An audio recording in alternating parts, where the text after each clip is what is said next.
aveva origini di, diciamo, campane, perché è un nome tipico di quelle zone. L'aveva messo il nome Gennarina perché lei praticamente era la seconda femmina, e quando nacque in casa dei miei bisnonni non era, cioè davano per scontato che fosse un maschio, e quindi niente, quando si accorse, insomma, appena nata che era femmina, e non sapevano, ecco, furono prese alla sprovvista, non sapevano che nome metterli, sicché non si trovavano d'accordo una cosa, quell'altra, sicché poi il mio bisnonno, che era un uomo, un bel carattere, disse: che mese siamo? Era un uomo molto pratico, si chiama Gennaio e si chiama Gennarina, ecco. E poi niente, il fatto che tutti si aspettassero un maschio, diciamo, la nonna poi è una cosa che ha preso proprio a faccenda, perché lei è sempre stata una donna molto forte, molto anche nel rapporto col nonno, era lei che teneva l'amministrazione, poi era una donna che per i tempi, lei era nata del 25, però lei guidava la macchina in autostrada, era una donna, fumava, poi lavorava, e con i soldi, diciamo, con i soldi che guadagnava, ecco, la vita un po' se la semplificava, perché erano delle prime che aveva la lavastoviglie, insomma, tutto per essere pratici, via. E il nonno invece si chiamava Ermanno, e era era un uomo mite, buono, un uomo dolce, sensibilissimo, era buonissima anche la nonna, era un carattere veramente di cuore, proprio faceva anche tanto volontariato, se c'era qualcuno da aiutare era sempre pronta, aveva sempre un gesto, ecco, di carità, ecco, per tutti. Era molto attiva nella parrocchia, ma un attivismo proprio concreto, nel senso che aiutava, ecco. E il nonno invece sì, era una figura un pochino, era una figura proprio, era mite, buono. Lui aveva avuto un'infanzia molto, molto solo, perché era rimasto orfano da piccolo, e poi insomma una vita, insomma, di sofferenze, proprio aveva perso tanti fratelli, poi aveva fatto la guerra, e questo insomma l'aveva un po' forgiato così, ecco, aveva sempre la lacrima facile, invece la nonna era quella che prendeva a mano la situazione, che risolveva, e erano anche fisicamente, erano due persone proprio diverse, perché la nonna era anche più alta del nonno, aveva due spallotte, era proprio sempre vestita molto pratica, perché il nonno era un pochino era più piccolo, aveva questo visino tondo, questi occhi azzurri, e sempre vestito con la giacchettina, e soprattutto gli piaceva mettersi in ghigheri il 25 aprile, il giorno della liberazione, perché per lui per lui e per tutti noi era un giorno importante, era la vera festa, ecco, la festa della liberazione per noi era proprio una vera festa, e quindi lui, me lo ricordo, il 25 aprile si metteva tutto in ghingheri con tutte le sue spillettine. Il nonno sì, gli piaceva anche vestirsi elegante, però soprattutto io lo in mente al massimo splendore il 25 aprile, perché per lui era proprio la festa delle feste, che si metteva tutto in ghingheri, si metteva tutte le sue spillettine, e mi portava in piazza d'armi, e mi ricordo la banda, mi ricordo una gran festa, e ho sempre, insomma, anche se ero piccina, il 25 aprile, cioè, l'ho sempre vissuto come un momento importante, anche se ero piccina magari non capivo forse cos'era, però era un momento bello per tutti. Allora, la nonna Gennarina veniva da una famiglia numerosa, abitavano in campagna a Chiazzano, erano proprio una famiglia erano contadini e stavano insieme, nonni, nipoti, zii, cugini, raccontavano di questa famiglia proprio numerosa. E poi dopo si è trasferita qui, quando si è sposata, si è trasferita in centro. E era impiegata perché aveva fatto le superiori e era bravissima nei calcoli. Lei ricontava le bollette e alla fine tutto proprio doveva tornare al centesimo. Il nonno invece era proprio cittadino schietto, lui era proprio nato e cresciuto in San Bartolomeo. Il centro storico lui l'ha vissuto proprio, era un grandissimo conoscitore proprio del centro storico, mi raccontava io ci passavo tantissimo tempo col nonno e mi ricordo queste passeggiate anche per Pistoia, mi raccontava tutte le storie di via Abbi Pazienza, il canino di via del Cambianco, ogni passeggiata era sempre un aneddoto. E anche lui era impiegato, infatti si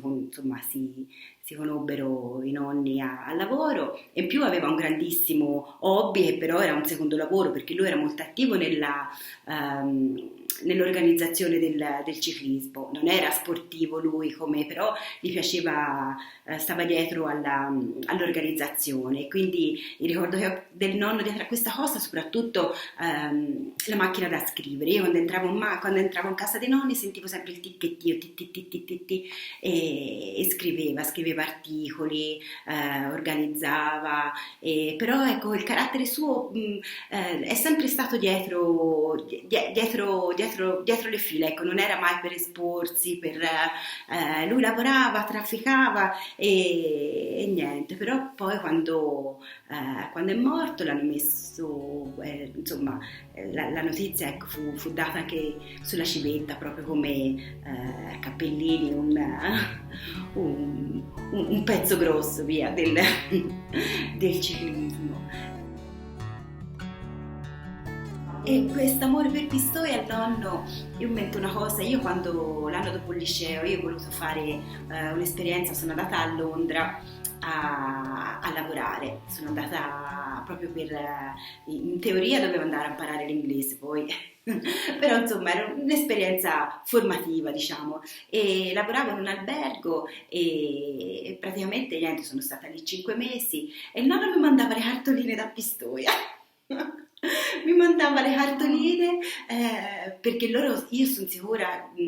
loro lo sentivano tanto la mia mancanza, proprio sono sicura. E il nonno mi mandava tutte le settimane, ogni 10 giorni, la cartolina, quando del battistero, quando di tutte le cartoline, e un saluto proprio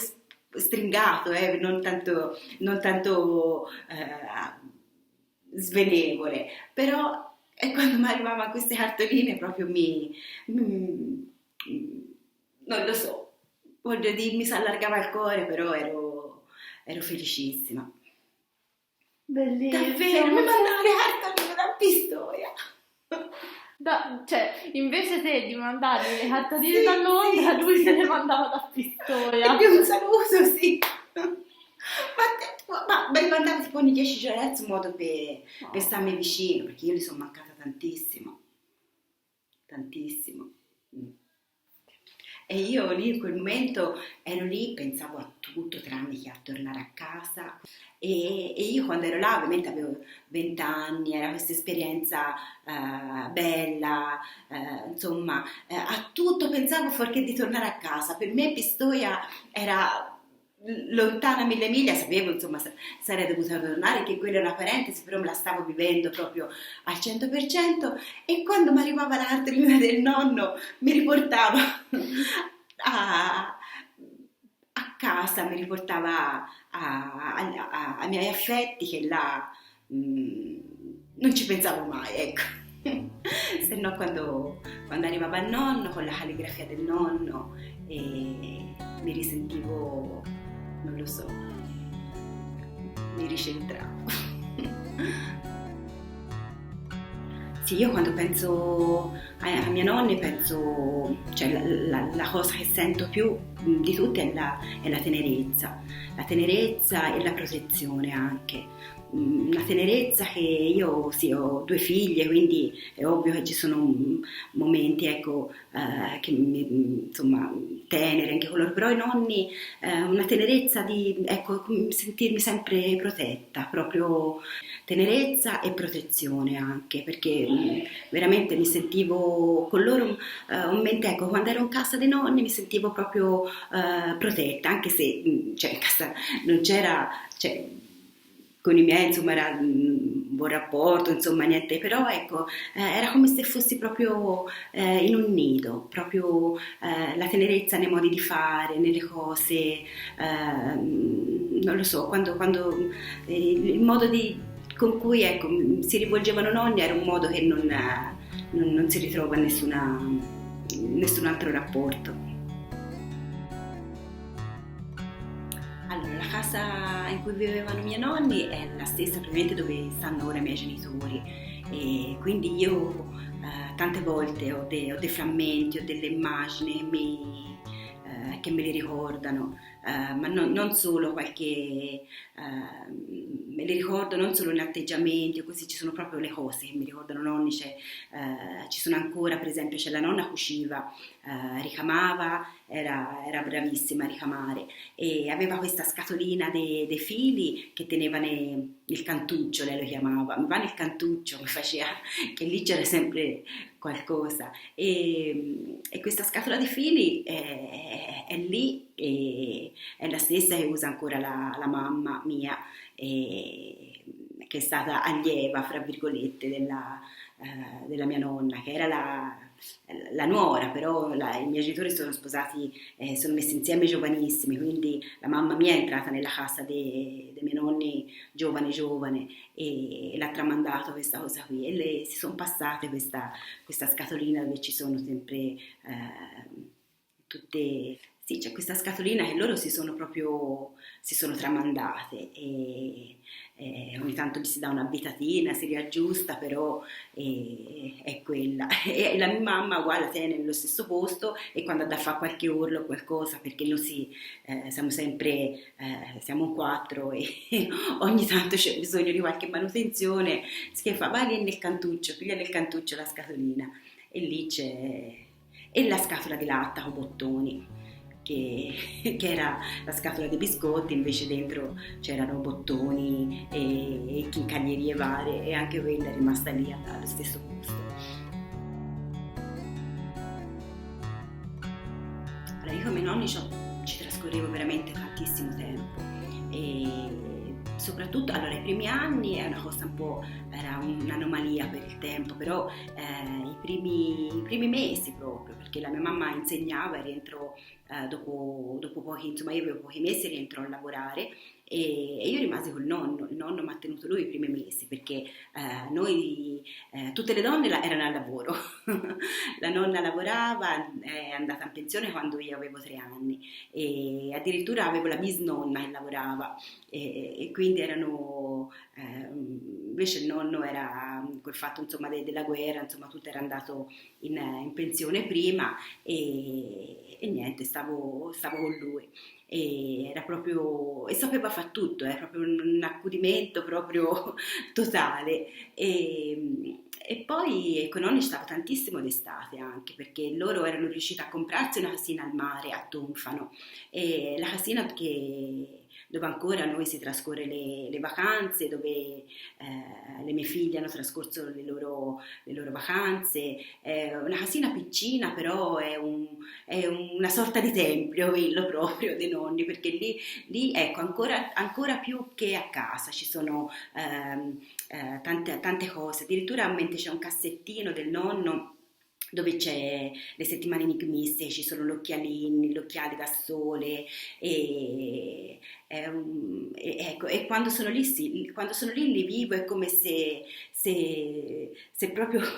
non lo so, è come se fossero quasi lì con noi, perché come ci si gira c'è qualcosa che ce li ricorda, non solo nelle foto ma proprio negli oggetti. E poi una cosa buffa, non lo so, ma che succede quando si arriva lì, siccome la mia nonna era precisissima, era, era proprio, ecco, era l'unico argomento di discussione fra me e la nonna, perché io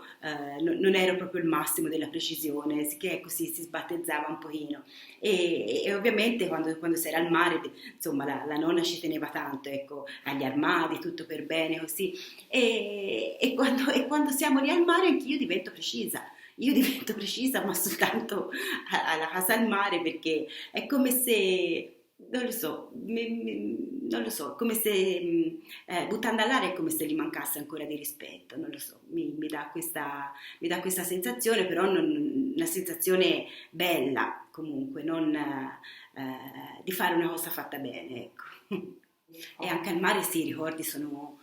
tanti, mi ricordo, vabbè, i giochi da piccina e poi mi ricordo le lotte quando iniziai a essere adolescente e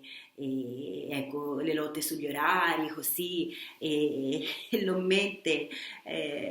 non lo so, a volte quando si rientra anche con la mia famiglia, con le mie figlie, il mio marito, non lo so, a volte mi vengono in mente questi flash, tipo a volte quando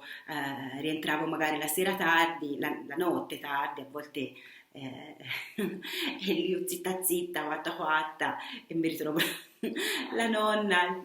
che brontola e io tento di darle spiegazioni tipo vai vai nonna è presto e invece lei tipo una volta mi ricordo benissimo quanto mi fece ridere perché ero, praticamente c'era una mia amica che era ospite da noi e noi si tornò tardi e lei ci aspettò con la camicia da notte e si tornò noi quattro quatte tranquille pensando vabbè magari c'è la nonna non se ne accorge così se entra pianissimo tipo ladra invece lei arriva sparata noi accampando scuse vai nonna tanto è presto visto se è fatto presto e lei non è vero niente sono le 5 sento il merlo fischiare insomma.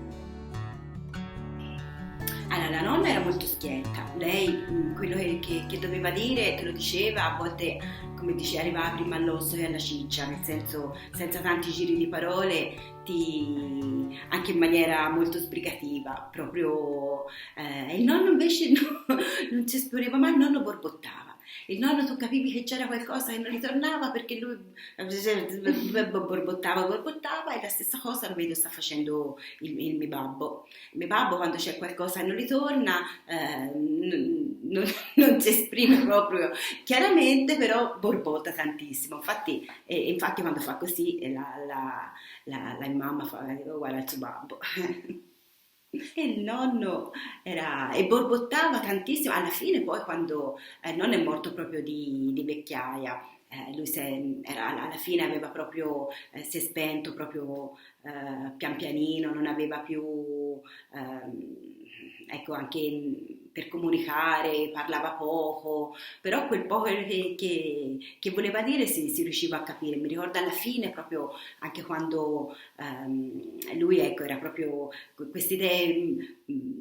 pulite anche che aveva, riusciva sempre a tirarle fuori anche quando non aveva più la voce. Mi ricordo benissimo una cosa che ci faceva ridere tanto e era praticamente quando veniva alla fine magari guardava la televisione, guardava qualche personaggio, insomma mi viene in mente tipo, non lo so, ce l'aveva particolarmente con Berlusconi e quando lo vedeva non parlava ma gli faceva certi cestacci che lasciava capire tutto.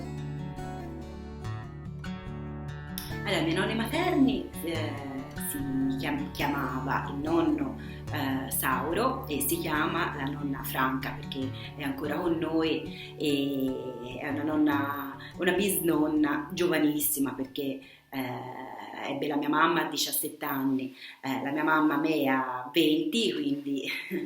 è diventata nonna giovanissima. E allora il rapporto con i miei nonni ovviamente con i miei nonni materni diciamo allora i miei nonni si separarono negli anni 70, c'è da fare questa premessa. I miei nonni si separarono negli anni 70 quando probabilmente non si separava nessuno e oltretutto cioè, vivevano in un paesino di campagna, quindi è una cosa che è un po', ecco, per qualche anno ha segnato un po' le vicende familiari e questo ha fatto sì, ecco, che diciamo i ricordi dell'infanzia, ecco, con loro sono pochi e la situazione familiare poi, insomma, si è riassestata tutto, insomma, e quindi ecco, con loro ho avuto un rapporto più da adulta, ecco, e specialmente con la nonna. Allora, la nonna faceva Beniamini di cognome, quindi era su della montagna, era delle Piastre, e poi nella vita ha fatto l'infermiera. Era una donna bellissima. Io le foto della nonna da giovane aveva un fisico da pin-up, gli occhi verdi, era veramente, veramente bella. E il nonno Sauro, anche lui era un bellomino. Era un tipo giovanilissimo, lui era proprio anche da anziano jeans, scarpe da ginnastica e poi una cosa del nonno, non lo so se I capelli. sì, e poi il nonno era uno dei pochi uomini che allora lui si tingeva i capelli, ma ora detto così uno può pensare un po' a una caricatura perché si pensa agli uomini con i capelli tinti, invece il nonno non si diceva veramente, lui e a Gianni Morandi si dice te Gianni Morandi nonno siete gli unici a cui stanno bene i capelli tinti. Ora Gianni Morandi un po' meno, ma il mio nonno veramente, ma poi se lo faceva da solo, era un colorino naturale e ci teneva tanto. Lui si vestiva proprio l'ommente fino veramente da anziano con i jeans, le scarpe da ginnastica, la camicina e era sprint, via, un nonno molto sprint. Allora, per me il ricordo dei nonni è una cosa che io ricerco anche, proprio io a volte mi guardo le foto oppure mi guardo qualche oggetto che abbiamo, che è loro, oppure anche con la mia sorella si rammenta di vicende, di battute, di modi di dire e mi vengo a piangere, aspetta. E poi mi succede spesso,